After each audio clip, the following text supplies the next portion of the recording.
keep you waiting, sir. Sit down. Make yourself comfortable. Well now, let's get the basic facts sorted out, shall we? We're talking about a burglary that's occurred on the 23rd of January, and you are Mr. Sperling. Oh, no, Turing. Beg your pardon, sir? My name is Turing, not Sperling. Oh, sorry, sir, I beg your pardon. Bloody illiterate, some of our young constables.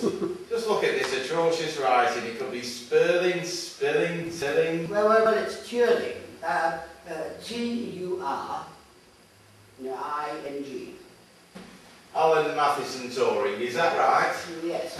Right, Mick Ross, Detective Sergeant. How do you do? How do you do, sir?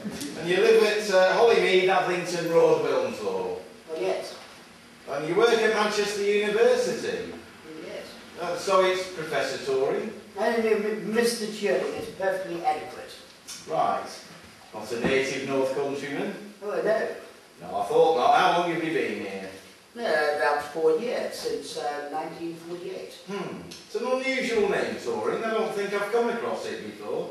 Oh, it's Scottish. Ah, whereabouts? I'm sorry? Well, whereabouts in Scotland do you come from? Well, no, the Turings are of Scottish descent. I see. Well, they came to England some time ago. Before you were born? No, it's 17th century, I think. Right. Now, this burglary. Can you tell me exactly what happened? Well, as I told the young constable, I got home on Wednesday evening and found that the house had been broken into. Yes.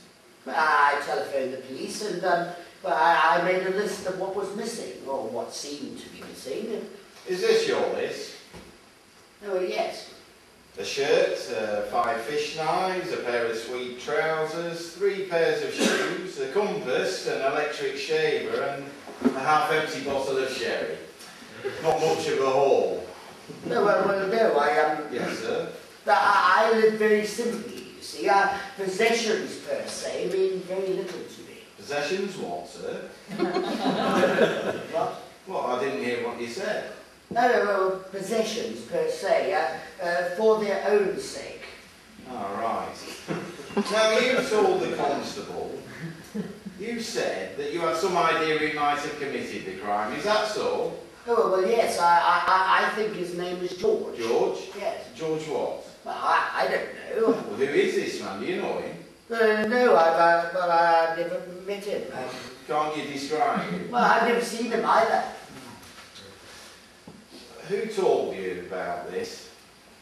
Oh, well, he told me that this man might be a burglar. It was a young man, you see.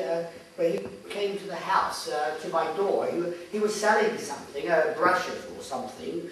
And he said, be careful, because he heard somebody talking about burglary, you see. But he overheard them. But that's what happened. He heard this man George making some sort of plan to burgle your house? Oh, no, not my house particularly, no. No, a house in my neighbourhood or so, I gather. But he said, this young man, this brush salesman, he said he knew who was speaking, you see. He recognised him. Where did this conversation take place? What conversation? Well, the conversation this young man overheard. Well, in a pub, I think. In a pub? I think so, yes. I'm puzzled, Mr. Turing. How did the subject come up? Why did this brush salesman decide to tell you about a conversation he'd overheard in a pub? I suppose. Well, to warn me, I suppose. Very curious, don't you think? No, curious. Well, it's an odd thing to have happened. Is it? Well, I'd have thought so. Why didn't you inform the police at the time? Well, it never occurred to me to do so. It was only a casual remark. After all, I wasn't paying much attention. When did he come to your house? No, about 3-4 weeks ago. Well, who did he work for? Do you remember? Well, I have no idea. Well, what sort of brushes was he selling? Well, toothbrushes, I think, for eyebrows. Oh, I forget. It'd be useful if you could remember, sir. Well, yes, I'll try. Yes, please do. Excuse me, sir. Hello, Ross? Yes? When? Right. I'm sorry, sir, we've a bit of a problem. We'll be in touch with you, okay? One of the lads will show you out.